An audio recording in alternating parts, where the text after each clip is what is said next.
Bayangkan dunia sedang mengalami suatu perubahan yang radikal. Perkotaan berkembang pesat 2-5, bahkan 10 kali lebih besar dari sebelumnya. Kuda digantikan oleh mobil, surat menyurat digantikan oleh telepon, dan pabrik yang biasanya membuat 1 produk per hari sekarang dapat membuat 10 produk per jam. Akan tetapi, kamu masih tinggal di dalam rumah seluas 25 meter persegi bersama dengan 2 keluarga lainnya. Di atasmu ada 3 keluarga lagi, dan di bawahmu ada 3 keluarga yang berbeda. Kapitalisme memang memimpikan dunia yang terus meningkatkan taraf hidup semua orang yang bekerja. Jadi, bagaimana visi seindah itu bisa berubah menjadi kondisi di mana kaum buruh harus bekerja 16 jam per hari dan masih hidup di kondisi yang sangat miskin?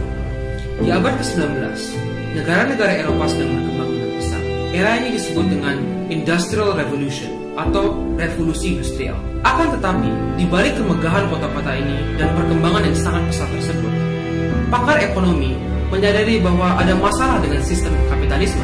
Sistem yang seharusnya membawa kemakmuran dan kesejahteraan bagi seluruh masyarakat justru memperluas penderitaan dan kemiskinan di kaum buruh. Solusinya, sosialisme. Berbeda dengan kapitalisme, sosialisme meyakini bahwa pemerintahlah yang berhak untuk mengalokasikan sumber daya dan kekayaan suatu negara. Sosialisme merupakan kritik kepada kapitalisme. Salah satu kritik sosialisme kepada kapitalisme adalah sistem tersebut membuat yang kaya semakin kaya dan yang miskin semakin miskin. Dikarenakan kritik yang tajam ini, sosialisme identik dengan istilah sayap kiri karena ingin mengubah sistem kapitalisme.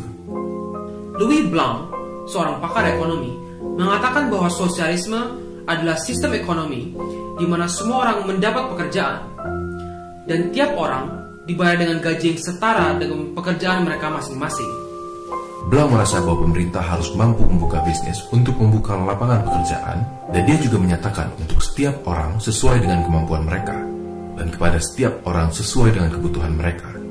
Selain Blanc, Robert Owen, seorang pengusaha yang kaya raya, juga mengatakan bahwa kapitalisme adalah sistem yang kejam, dan dia menyarankan perusahaan-perusahaan seharusnya diganti oleh koperasi. Pemikir Jerman J.C. Simon meyakini bahwa kapitalisme akan menghasilkan penderitaan dan pengangguran dalam skala yang besar. Dan ada banyak lagi pemikir sosialis yang ingin mengubah sistem kapitalisme. Asumsi utama sosialisme adalah adanya 2 kelas di masyarakat, yakni kaum borjuis dan kaum proletar. Borjuis merupakan kaum yang memiliki modal dan alat-alat produksi, sedangkan kaum proletar adalah mereka yang tidak memiliki modal dan alat-alat produksi, tetapi demi bertahan hidup, mengoperasikan modal dan alat-alat produksi tersebut untuk mendapatkan upah. Kaum borjuis memiliki keinginan untuk menjadi kaya sehingga memiliki kecenderungan untuk menindas pekerjaannya dengan memberi upah yang kecil agar produk yang dibuat bisa dihargai lebih murah.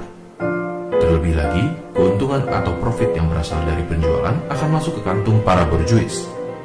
Bila pekerja protes untuk mendapat gaji yang lebih tinggi atau kehidupan yang lebih layak, maka para borjuis dapat memecat mereka dan menggantikan posisi tersebut dengan orang lain. Memang, banyak sekali pemikir sosialis yang menentang hal tersebut. Akan tetapi, sosialisme dibuat populer oleh Karl Marx. Nah, menurut Marx, sosialisme bukanlah hanya sebuah sistem, melainkan suatu proses untuk meraih suatu sistem yang lebih ekstrim, yaitu komunisme. Walaupun komunisme dan sosialisme sama-sama berdiri di sayap kiri, tidak semua sosialis sama dengan komunis. Bahkan, banyak penganut-penganut sosialisme menentang komunisme.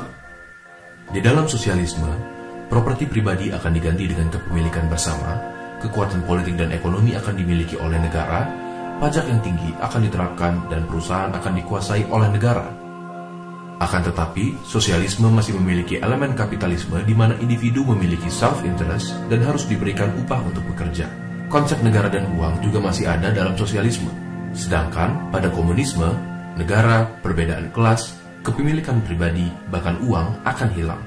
Manusia akan hidup bersama-sama dalam ikatan persaudaraan, dan manusia akan kerja hanya untuk memproduksi barang-barang yang dibutuhkan, bukan untuk mencari upah. Ide Marx terbukti diterima oleh khalayak ramai. Marx menginspirasi tokoh seperti Lenin dan Stalin untuk melakukan revolusi di Rusia dan mendirikan Republik Sosialis Soviet atau Uni Soviet.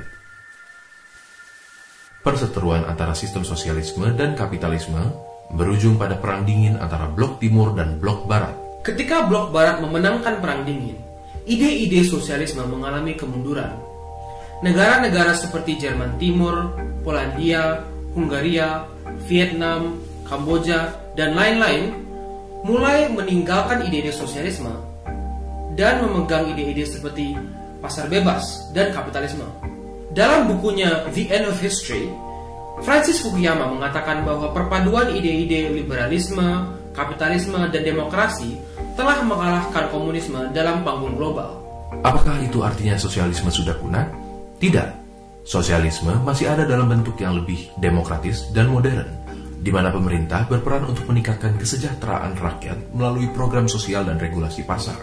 Contohnya, di negara-negara Skandinavia, di mana pelayanan kesehatan dan pendidikan disediakan secara gratis, tetapi nilai pajak yang harus dibayar sangat tinggi. Bisa dikatakan, kebijakan seperti transportasi umum, BUMN, dan subsidi terhadap sembako dan bahan bakar minyak beranjak dari pemikiran sosialisme. Pada intinya, jika hasil suatu kebijakan dapat dinikmati secara umum, maka biayanya juga harus ditanggung secara umum. Sementara ide-ide Marx dan sosialis radikal yang lainnya masih ada di zaman ini, negara-negara yang masih setia kepada ideologi tersebut sudah kehilangan kuasanya, maupun dari segi politik maupun dari segi popularitas.